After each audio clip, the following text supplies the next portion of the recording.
Hello everyone, welcome to Zorawar classes. चलिए शुरू करते हैं आज की क्लास। और आज की क्लास शुरू करने से पहले मैं आपको थोड़ा बता देता हूँ कि आपको पता है कि कुछ दिनों से हमारे चैनल पे वीडियोस नहीं आ रही थी। क्यों नहीं आ रही थी? क्योंकि थोड़ी सी परेशानी थी मेरे घर में, अंकित सर के घर में और एक आधे और टीचर के भी घर में। ठीक है, तो समझिए थोड़ा सा परेशानी हो जाती है, तभी थोड़ा सा चैनल पे वीडियो कम आती है।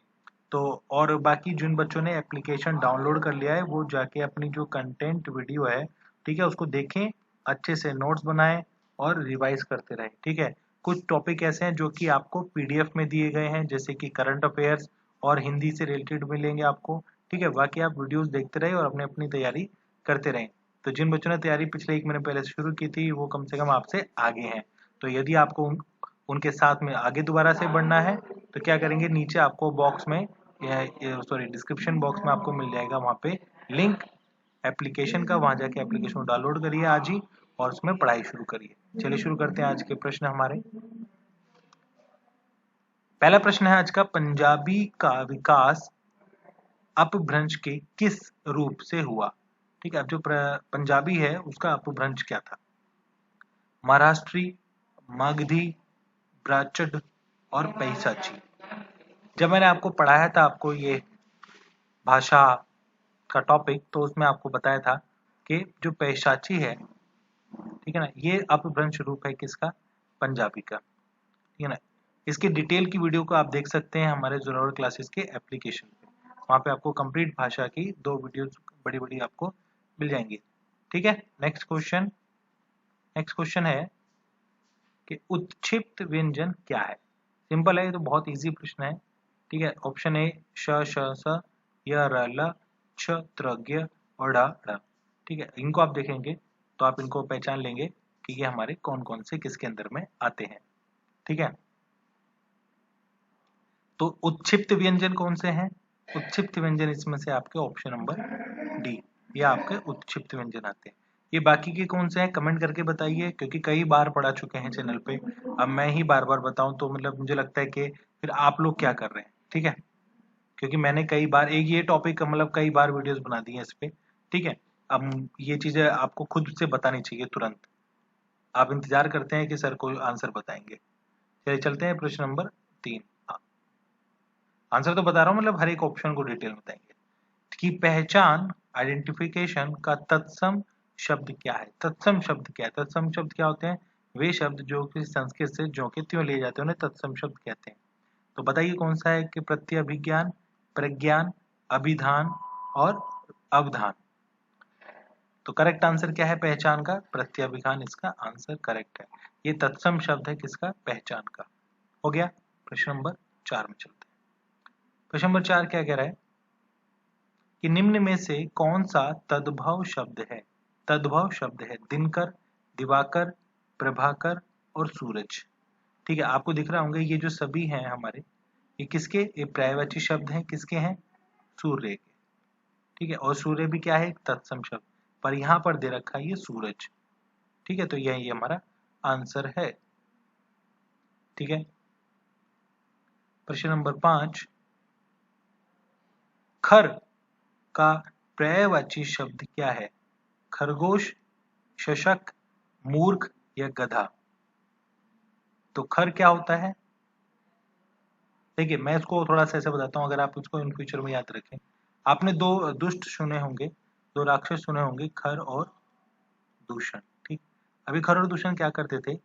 ये जाके ऋषि मुनियों को परेशान करते थे। ठीक है, और उनको यज्ञ वज्ञ नहीं करने देते, परेशान करते थे। ये कैसा काम करते हैं? तो जब ऐसा काम जो उल्टा पुल्टा काम करते हैं तो ज्यादातर उनको क्या कहते हैं कि तुम गधे हो क्या। इसीलिए आंसर इसका क्या समझेंगे हम? गधा। इसको ऐसे थोड़ा सा याद रखेंगे।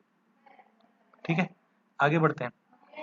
आगे बढ़ने से पहले बताता हूँ कि जिन बच्चों के पास ये नंबर नहीं है 8638008832, ये अंकित सर का नंबर है। इस पर आप अपना मैसेज कर दीजिए आपको कौन से ग्रुप में जुड़ना है, पीआरटी या टीजीटी के व्हाट्सएप ग्रुप में, ताकि समय रहते हुए आपको अपनी नोटिफिकेशन मिल जाए। क्योंकि यूट्यूब सभी को नोटिफिकेशन नहीं भेजता, लगभग 10 से 15% लोगों को ही भेजता है। और जो बच्चे नए जुड़ रहे हैं उनसे अनुरोध है कि हमारी जोरावर क्लासेस की एप्लीकेशन आपको नीचे डिस्क्रिप्शन बॉक्स में मिल जाएगी। आप वहाँ पे जाइए और एक बार चेक करिए, वहाँ पे कुछ डेमो क्लासेस दी गई हैं आपको अलग अलग सब्जेक्ट की। आप उनको वीडियो को एक बार देखें, अगर आप उससे संतुष्ट हैं तो उसको जाके आज परचेज कीजिए और अपनी हिंदी की क्लासेस केवीएस की और जिससे भी यहाँ पे आपको पढ़ना है, जिस भी सब्जेक्ट के लिए वो आप पढ़ सकते हैं। ठीक है, चलिए अगला प्रश्न करते हैं। प्रश्न नंबर 6। प्रश्न नंबर 6 क्या कह रहा है कि मिथ्या का विलोम शब्द कौन सा है। ठीक है, मिथ्या क्या होता है, मिथ्या बताइए। मिथ्या सिंपल से शब्दों में समझे कि जो कि हमको मतलब ऐसी चीजें जो कि मतलब कहीं ना कहीं उनके अंदर सच नहीं छुपा है। ठीक है, और उनके अंदर क्या है, मतलब रियलिटी नहीं है। ठीक है, वो रियलिटी नहीं है, सिर्फ कैसी है, मतलब एक दूसरे की बातों से, इसने बोला, इनको बोला, इनको बोला, इन्होंने और आगे को बोला। तो इस तरह से जो मिथ्या है वो बढ़ती रहती है, बढ़ती रहती है। ठीक है, जैसे कई सारे हमारे देश में, भारत देश में कई प्रकार की मिथ्याएं चलती रहती हैं। ठीक है, भगवानों को लेकर और भूत प्रेत को लेकर और खाने पीने को लेकर ना, ये सब मिथ्या है। ठीक है, और इसका तो अपोजिट क्या हो जाएगा, अपोजिट सिंपल है, मिथ्या का अपोजिट हो जाएगा सत्य। ठीक है, शब्द से ध्यान रखना नेक्स्ट टाइम। प्रश्न नंबर 7 क्या है, अनेकार्थी शब्द। ठीक है, अब्ज के गलत विकल्प का चयन कीजिए। जी बताइए, अनेकार्थी शब्द के गलत। जी, तो इसका उत्तर क्या हो जाएगा, अब्ज का मतलब क्या होता है, अब्ज का मतलब होता है जल से उत्पन्न। ठीक है, उत्पन्न कोई वस्तु। ठीक है, अब जल से उत्पन्न है कोई वस्तु। अब देखिए आप, क्या है उत्पन्न, कौन कौन से उत्पन्न होते हैं। शंख सुना होगा आपने। ठीक है, पानी में होता है। और ऐसे कई शब्द ऐसे भी होते हैं जिनका संबंध जो है जल से ही बताया गया है, जैसे कि चंद्रमा का और कपूर का। इसके अलावा बताऊं आपको, मैं तो एक बार पेपर में आया था, इसको आप लिख लेना, ईजड़, दोबारा लिख देता हूँ। इसका आंसर जो है वो सी है। ठीक है, मैं बता रहा हूँ कि अब्ज के जो पर्यायवाची हैं वो क्या है, एक बार पेपर में पूछा गया था पीजीटी हिंदी में, तो उसमें ये ऑप्शन आया था, ईजड़ का पेड़। ठीक है, अब ईजड़ का पेड़ जो है वो पानी में से ही उत्पन्न होता है। ठीक है, तो याद रखना कि कि अब्ज में, अब्ज का क्या क्या होता है, शंख होता है, चंद्रमा होता है, कपूर होता है और ईजड़ का पेड़ होता है। ठीक है, प्रश्न नंबर 8 कर लेते हैं। प्रश्न नंबर 8 क्या बता रहा है, प्रश्न नंबर 8 में लिखा है कि निम्न शब्द युग्म के विकल्पों में से सही सही अर्थ भेद का चयन कीजिए। किसका, टुक टुक का। टुक टुक क्या होता है बताइए। ऑप्शन ए थोड़ा टुकड़ा, थोड़ा कम, थोड़ा अधिक, थोड़ा टुक। चलिए, इसका आंसर तो आप बताएंगे, मैं आपको थोड़ा हिंट देता हूं कि थोड़ा वो थोड़ा टुक, टुकड़ा टुक, या थोड़ा टुकड़ा नहीं होगा, इन दोनों में से बताएंगे आप। जल्दी से बताइए, बी या सी। जी बताइए, जल्दी बताइए, इतना टाइम आप वेस्ट करते हो अपना। नहीं बताना है तो प्रश्न नंबर 9 पे चलते हैं। प्रश्न नंबर 9, अली और अली शब्द युग्म का सही अर्थ क्या है। अली का अर्थ पूछा है और अली का, इनका जो शब्द युग्म है उसका पूछा है। ठीक है, ध्यान रखना। तो कंधा या हिस्सा, भौरा या सखी, दमन या दामन, दसन या दर्शन। जी, अली और अली। जी, बहुत बढ़िया। तो इसका सही उत्तर क्या हो जाएगा, इसका सही उत्तर हो जाएगा, अली को कहते हैं भौरा।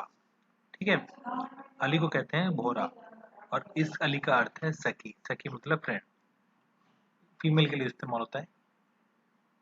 अगला करते हैं प्रश्न नंबर 10, जो पहले कभी ना हुआ हो। ठीक है, जो कभी पहले ना हुआ हो क्या कहलाएगा, अद्भुत, अभूतपूर्व, अनुपम या कोई नहीं।